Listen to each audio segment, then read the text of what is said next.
Os irmãos encontraram? Eu vou fazer aqui a leitura. João capítulo 11, a partir do verso 45.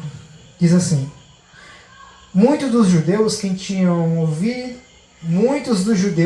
vindo visitar Maria, vendo o que Jesus havia feito, creram nele. Outros, porém, foram até os fariseus e lhes contaram o que Jesus havia feito. Então os principais sacerdotes e os fariseus convocaram o sinédrio e disseram: O que estamos fazendo, uma vez que este homem opera muitos sinais? Se o deixarmos assim, todos crerão nele. Depois virão os romanos e tomarão não só o nosso lugar, mas a própria nação.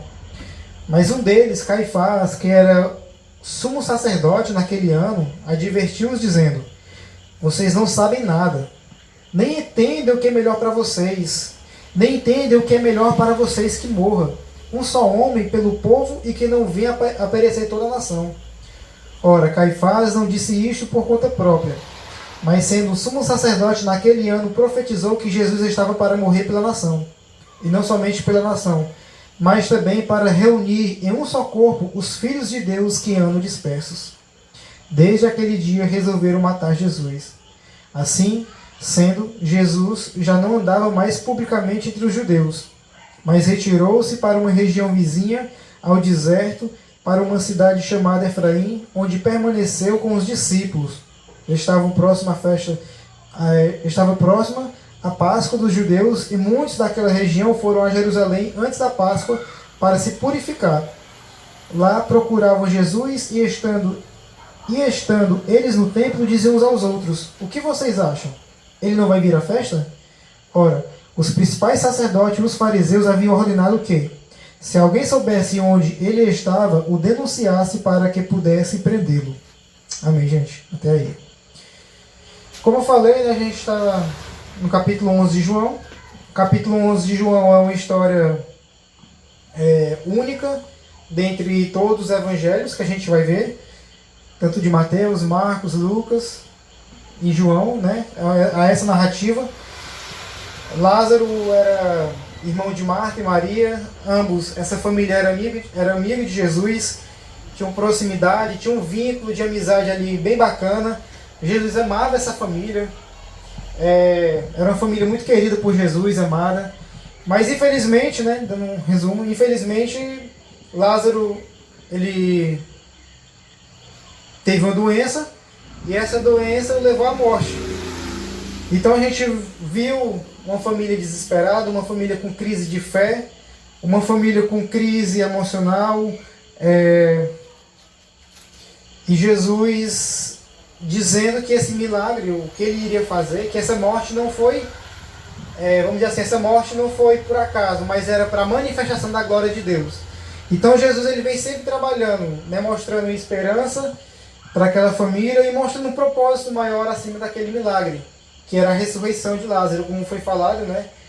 Para os judeus, o corpo, depois de 4 dias já sepultado, já estava praticamente podre, a galera já não tinha mais aquela esperança de ele ressuscitar, então já estava todo em decomposição o corpo. E aí Jesus chega e chama Lázaro para fora ali do sepulcro, e ele passa a viver, e aí a galera começa a glorificar a Deus, começa a crer nele. E aí a gente chega no texto, né? Então a gente vê que, como de costume, gente, Jesus, ele era um cara que, desde sempre do seu ministério público, desde sempre não, né? Mas quando ele começou seu ministério público, onde ele começou a fazer algumas revelações de quem ele era, que seu propósito era mostrar que ele era o Filho de Deus, enviado ao mundo para salvar e buscar aquele que havia perdido, seu propósito era de revelar que ele e o Pai eram um. E Jesus, em seu discurso, com seus milagres, falando, se não fosse da parte de Deus, eu não teria feito isso. Ele mostrando que tudo que ele faz, tudo que ele estava fazendo aqui na terra, era por conta da permissão de Deus. E era por conta de ele mesmo ser o próprio Deus encarnado. E ele veio para revelar o Deus invisível em sua pessoa, né? Então a gente vê que Jesus, ele, ao fazer esses discursos, ao fazer alguns milagres, ao fazer algumas coisas, as pessoas se maravilhavam com isso, as pessoas, que massa, ele fez um milagre, ele multiplicou os pães, ele transformou a água em vinho, né, ele curou a filha de um oficial de um rei, a filha de Jairo, apenas com o poder da palavra dele. Então a gente vê várias cenas onde Jesus faz milagre, onde Jesus opera maravilhas com a finalidade de que, vocês têm que entender que eu sou o Messias. Eu sou o Messias prometido, eu sou o Filho de Deus. E isso tudo aqui aponta para a minha divindade. Só que para os religiosos isso era uma afronta. Porque Jesus, ao dizer que ele era o próprio Deus, era como se ele estivesse insultando os religiosos da época. Era uma afronta.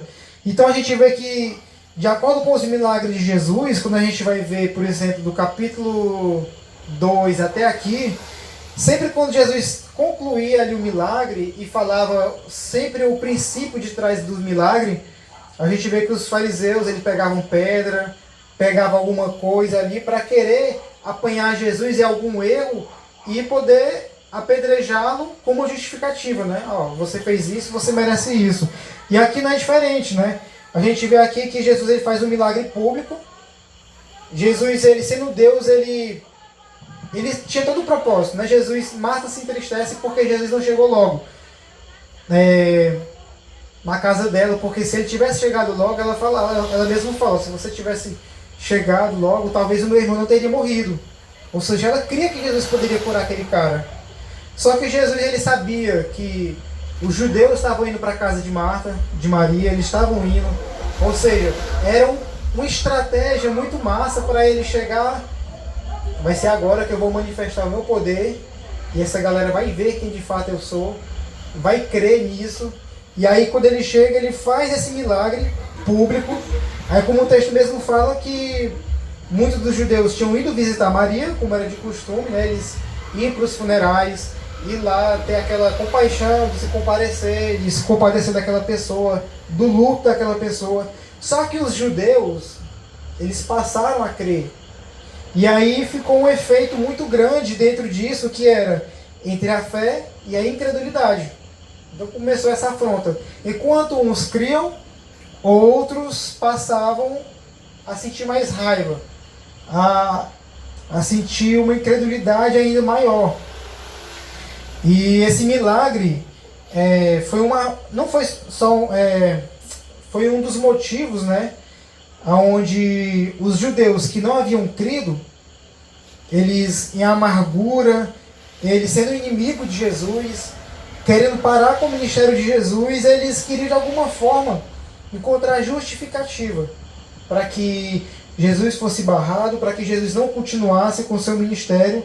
Então a gente vê que essa ressurreição de Lázaro diante do ministério de Jesus aqui na terra era o clímax, porque a partir do capítulo 12 Jesus não vai fazer milagre, ele vai começar a sua trajetória para a cruz. Vai começar a festa da Páscoa, como foi lido, onde as pessoas vão todas para Jerusalém para celebrar essa festa. Nos próximos capítulos Jesus vai ser ungido, ele vai ser ungido por, se não me engano vai ser por Marta, ele vai ser ungido, né? E tudo isso tem um propósito. No capítulo 14, Jesus ele vai começar a se despedir dos discípulos. Ele vai falando, não se turbe vosso coração, crede em Deus e também em mim. Ele vai começando a falar palavras de despedida, mas ao mesmo tempo de esperança. E tudo isso vai se concretizando, porque a caminhada dele agora é outra. É a caminhada para a cruz.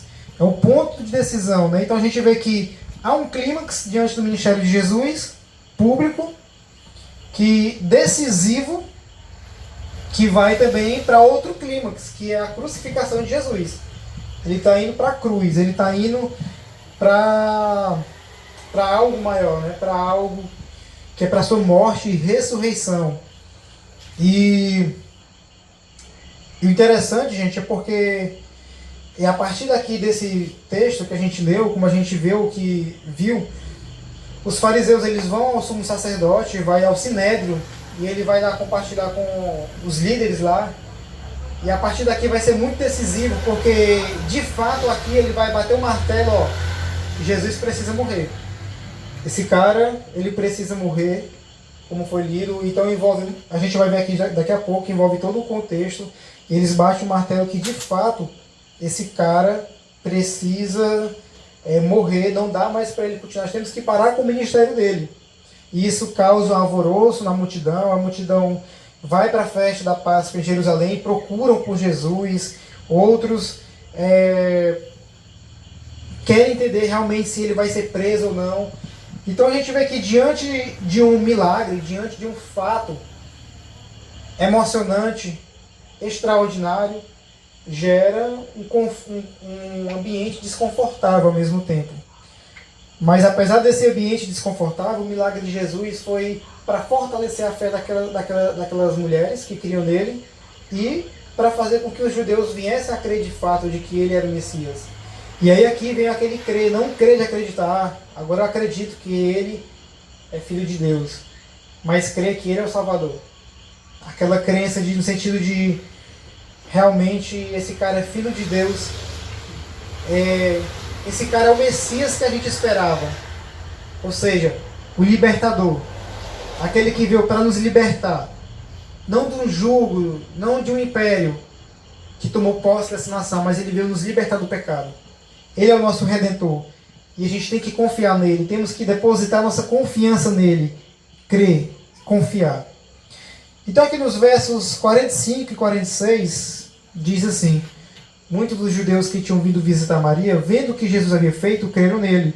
Outros, porém, foram até os fariseus e lhe contaram o que Jesus havia feito.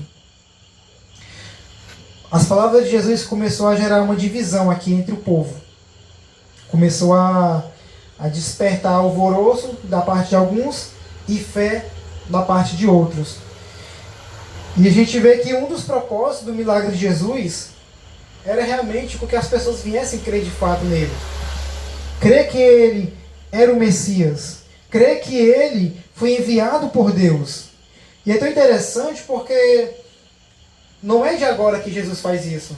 Ele vem num processo de revelação de uma forma, em um processo, ele vem de um processo de revelação, mostrando para as pessoas que ele é o Salvador, que ele é a fonte da água da vida, que ele é o pão da vida, que ele é tudo aquilo a qual eles precisavam. Eles precisavam entender isso.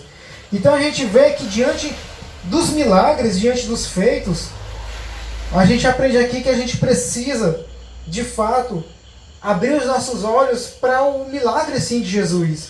Mas a gente precisa entender a finalidade do milagre. O milagre de Jesus, ele não queria mostrar para aquelas pessoas que ele era um curadeiro. Ele não queria mostrar para aquelas pessoas que ele era apenas um cara que poderia ressuscitar mortos. Que isso era incrível. Mas ele queria mostrar algo além, maior do que aquilo. Ele queria mostrar que ninguém vive só de milagre, mas nós precisamos crer. A igreja precisa crer. E nós precisamos crer, confiar que ele é o Salvador. Ele é o Salvador. Ele fez o milagre da ressurreição, mas já apontando para algo mais além. Como a gente até falou, a gente estava mortos nos nossos delitos e pecado. O que significa morto? Às vezes você pensa, mas eu não sou morto porque eu estou aqui, eu vim para a igreja hoje. Mas quando se fala morto, a Bíblia diz que todos nós fomos concebidos em pecado, ou seja, nós já nascemos em pecado.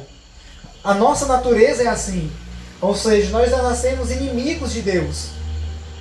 Por incrível que pareça, por mais que nós dizemos que amamos a Deus, mas nós nascemos inimigos de Deus por causa do pecado que é em nós. E Cristo, ele veio para acabar com isso, porque ele veio para desfazer tudo isso através da cruz. Ele veio para mostrar que o milagre era para apontar para algo maior. Eu não vim só fazer milagre, mas eu vim salvar a sua alma que está perdida. Da mesma forma que ele ressuscitou Lázaro, ele quer nos ressuscitar, nos trazer vida e vida em abundância. Ele quer nos mostrar que ele é o novo e vivo caminho que nos leva para o nosso Criador, para Deus. Então a gente precisa abrir nossos olhos e entender que vida cristã não é viver só de milagre. E a gente vê hoje muitas igrejas pregando milagres. Isso é massa. Eu acredito em milagre, mas não é só de milagre. Porque se Jesus fizer um milagre na minha vida, esse milagre não vai me trazer salvação. O que vai me trazer salvação é o que vai além do milagre, é o crer. É o crer que esse Deus que é todo poderoso, que faz milagre, que curou a minha vida, que me curou de um câncer, que me curou de tal enfermidade, Ele vai salvar a minha alma. Ele tem poder para salvar a minha alma. O milagre não traz salvação. E a gente não deve ser cristão que vive só em busca de milagre. Porque o fato de nós estarmos aqui hoje já é um milagre de Deus. E não existe milagre maior do que um cara que era morto e passa a viver. E nós éramos mortos para Deus. E Deus nos ressuscitou, nos dando vida com Cristo. E nos apontando para algo maior. Uma eternidade com Ele. Algo que vai além das nossas expectativas, além daquilo que nós imaginamos. Porque a eternidade é algo que vai além da nossa compreensão. E é um lugar que Deus preparou para cada um de nós, os que creem, os que se arrependem e confessem em Cristo como Senhor e como Salvador. Então, gente, milagre é bonito, milagre é legal, é massa, mas o milagre não salva a alma de ninguém. Receber milagre não salva. E tem pessoas que vão para a igreja porque só querem milagre, mas não querem o autor do milagre. Não querem compromisso com aquele que faz milagre. Quem faz o milagre não é o pastor, é Deus. Mas as pessoas não querem compromisso com o Criador, com o Pai, com o bom Deus. E aí, após isso, os fariseus que se revoltaram com Jesus, eles começam a discutir aqui no 47, fala. Então os principais sacerdotes e os fariseus convocaram o sinédrio. Então a gente vê que aqui eles não pegaram pedra para atacar em Jesus. Eles reuniram o sinédrio, ou seja, eles começaram a colocar o Estado, né, no meio disso. Começou a ter um envolvimento político no meio disso. E disseram, o que estamos fazendo uma vez que este homem opera milagres e sinais? Se o deixarmos assim, todos crerão nele. Depois virão os romanos e tomarão não só o lugar, mas a própria nação. Então a gente vê aqui essa declaração dos fariseus, gente. Os fariseus, eles vão até os sacerdotes, pessoas superiores. Até então, quem tinha contato com o povo eram os fariseus, esses religiosos. Os sacerdotes, eles tinham seu trabalho dentro do templo. Em Jerusalém havia um templo, onde eles cultuavam, onde eles celebravam ali. Então os sacerdotes ficavam no templo e outros no sinédrio. E nesse contexto, a religião, né, judaica, eles tinham uma ligação muito forte com o Estado, vamos dizer assim, com a política. Então toda vez que tinha que tomar uma decisão que envolvia a nação, alguma decisão séria, por exemplo, com envolvimento político, tinham que passar para o sacerdote e teria que ir para o sinédrio. Então o sinédrio era tipo a câmara, onde eles se reuniam, discutiam e tomavam a decisão e batiam o martelo, precisa disso. Então eles reuniram o sinédrio. O sinédrio era uma suprema corte dos judeus, o mais alto tribunal que se reunia em Jerusalém. Então a gente vê que é um lugar, a gente está vendo que está indo para um lugar mais sério, né? Eles levaram essa causa para a galera da linha de frente política. Então eles levaram isso para lá, começaram a discutir sobre isso. E isso gerou um alvoroço, gente. Porque começou a envolver o próprio Império Romano. Ele fala aqui, né? Depois viram os romanos e tomaram não só o nosso lugar, mas a própria nação. Ou seja, as pessoas estavam crendo tanto em Jesus, de fato, que ele era o Messias prometido. Só que uma perspectiva errada. Porque o Messias prometido, ele viria para salvar o povo dos seus pecados. Porque o problema não estava no império, o problema estava no coração corrompido da humanidade. E é isso que Mateus vai falar, que ele veio para tirar o pecado, né? Lá em Mateus, quando vai falar sobre quem é Jesus, vai falar isso. Então os judeus, Deus sempre dentro do Antigo Testamento fez essa promessa de que viria o Messias, um libertador. Só que os judeus achavam que esse Messias que iria vir, esse Cristo, era um Messias político. Era um cara que viria como, por exemplo, como Davi. Davi era um homem de guerra, um homem de batalha, mesmo sendo rei. E por Jesus sendo a promessa da linhagem de Davi, então eles tinham essa expectativa, vai vir um cara aí que ele vai bater de frente com o sistema. Ele vai nos libertar e vamos ser uma nação livre.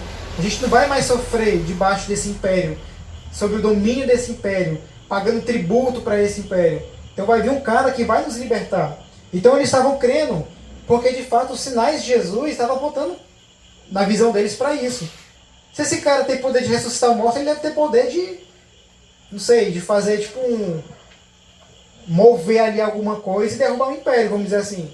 Entendeu? De chegar, usar legiões ali de anjos, não sei, ou de usar um poder e matar ali o rei, entendeu? Eles tinham essa missão. E não é a primeira vez que eles querem levantar Jesus como rei. Depois que Jesus multiplica os pães, que ele faz o milagre da multiplicação, os judeus ali alvoroçados, empolgados e vendo tudo aquilo que Jesus estava fazendo, eles queriam colocar Jesus como rei à força.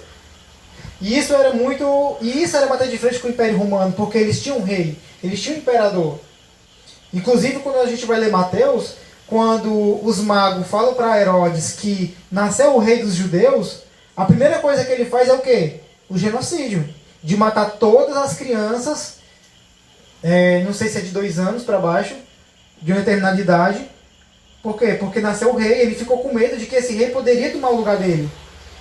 E o imperador, quando ele tomou a nação de Israel ali, ele tomou a posse daquela nação, ele fez um acordo. Ele não destruiu o templo, inclusive ele reformou o templo. Mas assim, vocês podem cultuar no teu templo, mas aqui o rei sou eu. Eu que sou Deus, eu que mando. Vocês têm que fazer devoção a mim. Então a gente estava vendo que eles crendo em Jesus como Messias iriam bater de frente com o sistema, porque o sistema provavelmente iria descontar tudo isso na nação. Porque o rei aqui é só Herodes. Eu sou o rei, eu que sou o imperador. Então eu que mando, vamos dizer assim.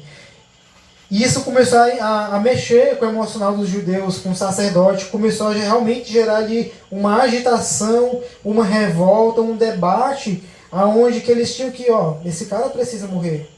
Ou vai ele, ou vai a nossa nação.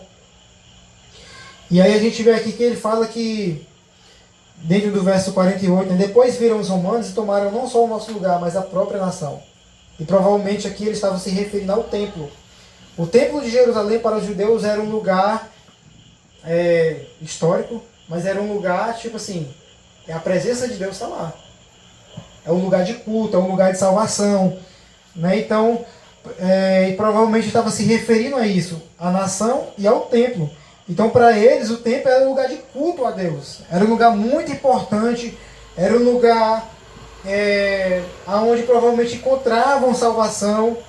Só que, de certa forma, Deus já rompeu isso, né? Porque Deus ele mostra que a verdadeira adoração não está no templo, não está no monte, mas está na vida. Nós adoramos a Deus na vida, com aquilo que nós fazemos. Né? Tudo que nós fazemos é para a glória de Deus. Jesus quebra isso. Ou seja, a verdadeira adoração não está num lugar específico, geográfico, mas é na vida, em espírito e em verdade. Ou seja, nós usamos a nossa vida para adorar a Deus em tudo aquilo que nós fazemos. Então isso começou a gerar um alvoroço no Sinédrio. E Caifás aqui, gente, de uma forma meio que inconsciente, acredito eu, ele faz uma revelação muito grande, uma profecia muito grande. Ele fala assim, vocês não sabem nada e nem entendem que é melhor para vocês que morra um só homem pelo povo e que não venha perecer toda a nação. Ele usou essa frase de uma forma profética, mas Deus usou ele naquele momento, não que Deus pegasse ele como uma marionete, mas Deus em sua soberania usou aquele cara para advertir o povo com essa profecia, porque de fato estava apontando para isso.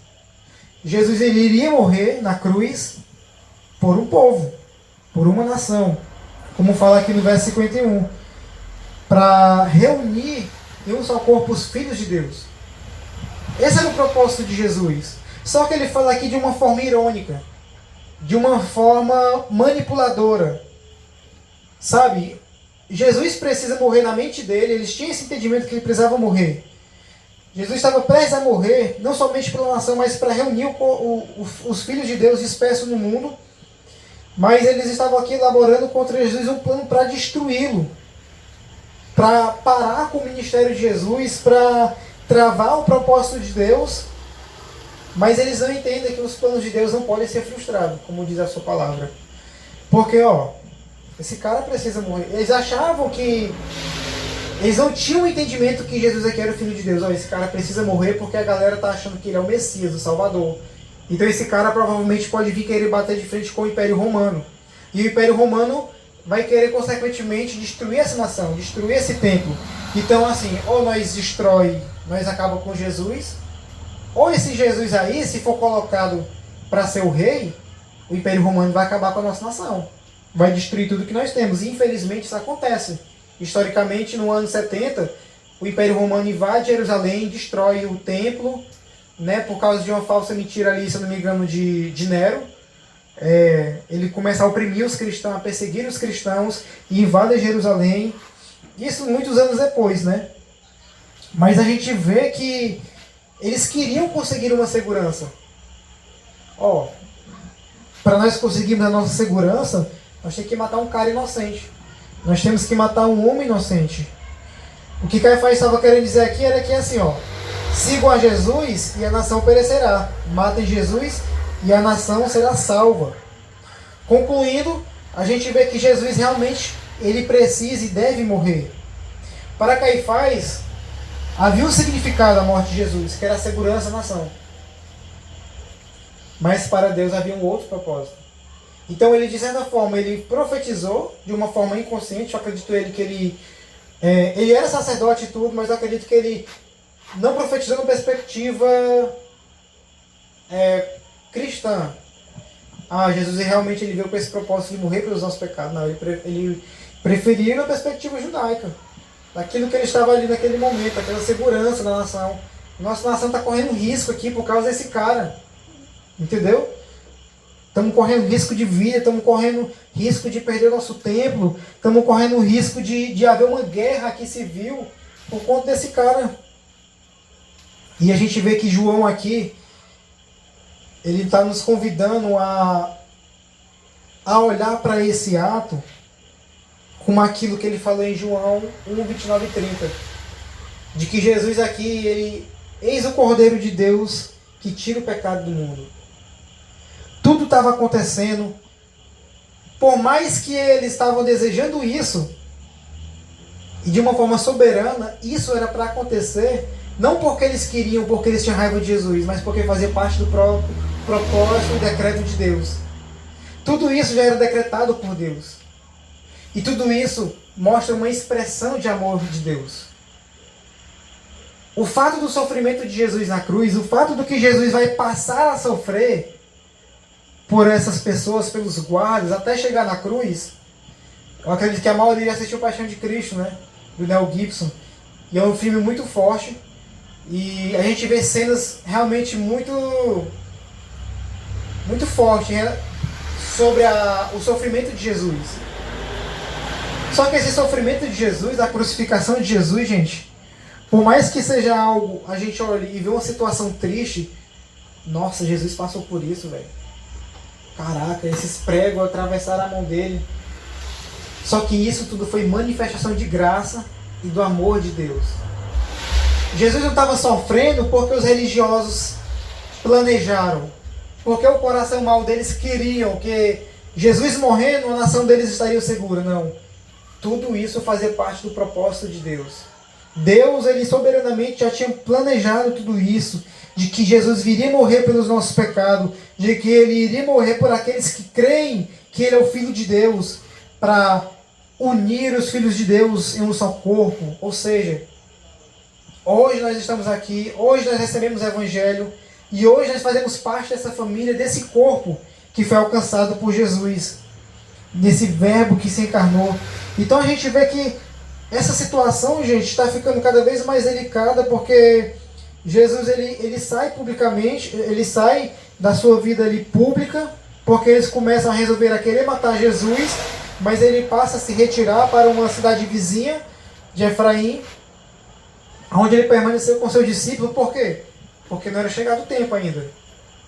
Eu vou para a cruz, eu vou morrer, mas não no tempo deles, é no tempo de Deus. E o tempo de Deus está se aproximando. Então a gente vê que Jesus ele se retira. E em cima disso eu quero trazer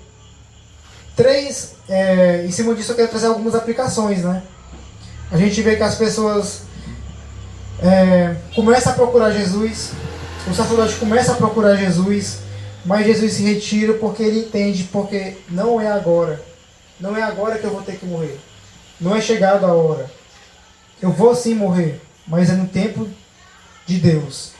É de acordo com como Deus agendou.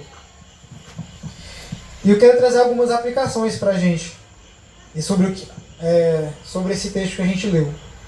Algumas explicações para nossas vidas, né? E a primeira é que Deus ele não tem um plano B. Deus ele não tinha um plano B. Jesus tinha que morrer. Nada estava fora da sabedoria de Deus. Deus em sua eternidade e em sua soberana vontade já estava com seus propósitos de redenção decretado. Já estava tudo agendado por Deus. O fato de Jesus morrer na cruz, gente, não era o plano B. Fazia parte do propósito de Deus. Era necessário. Lá em Filipenses fala que ele se esvaziou de si mesmo, tomando forma de homem. Ele veio, foi humilhado e morreu em morte de cruz. Ou seja, ele morreu como um malfeitor. Ele morreu como um homem digno, sabe? Como um dos piores dos bandidos daquela época. Mas tudo isso por amor. E tudo isso fazia parte daquilo que Deus já havia decretado. Deus já tinha um propósito de redenção já na sua eternidade. Quando houve a queda no Jardim do Éden, onde a humanidade pecou, onde veio o pecado, onde surgiu o pecado ali, a partir dali, Deus já havia decretado o seu plano de redenção. Deus ele não trabalha com plano A ou plano B, não. Ele é soberano, ele é rei, ele é senhor de todas as coisas e desde a eternidade ele já sabia do que iria acontecer e nada estava fora do seu controle. E por amor a nós, por amor aos seus filhos, ele enviou Jesus para morrer pelos nossos pecados. Não porque os judeus queriam, mas porque era o propósito de Deus. E uma outra aplicação que a gente pode entender é que os planos de Deus, eles nunca vão ser frustrados. A gente for para a palavra de Deus, a gente vai ver muitas promessas de Deus para nossas vidas. Promessa essa que não se trata de que se você vir para Cristo, você vai ganhar um carro. Venha para Cristo e você vai se dar bem financeiramente. Não é essa promessa que Deus estabelece para nós, os que creem, os que confiam, os que vivem essa mensagem. Não é esse tipo de promessa. A promessa que Deus dá para nós é que há uma eternidade para nós. A promessa é que vai haver um lugar que não vai haver mais dor nem sofrimento. A promessa de Deus para nós é que toda dor é por enquanto. Vai haver um lugar que não vai haver mais dor, não vai haver mais sofrimento. Então, era plano de Deus a vinda de Jesus.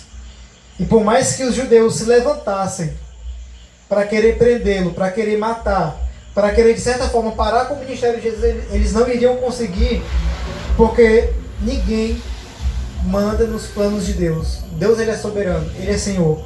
E seus planos nunca vão ser frustrados, muito menos por causa de nós, seres humanos.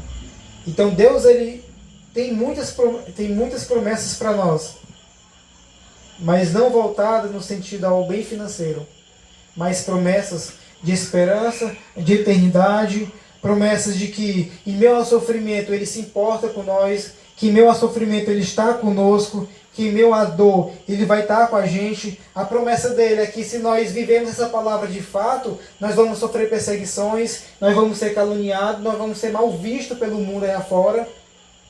Mas a promessa de Deus é que tudo isso vai passar. Céus e terra passarão, mas a sua palavra permanecerá. E a outra missão, outra aplicação é que a missão de Deus é de buscar e salvar o que se havia perdido por meio da cruz.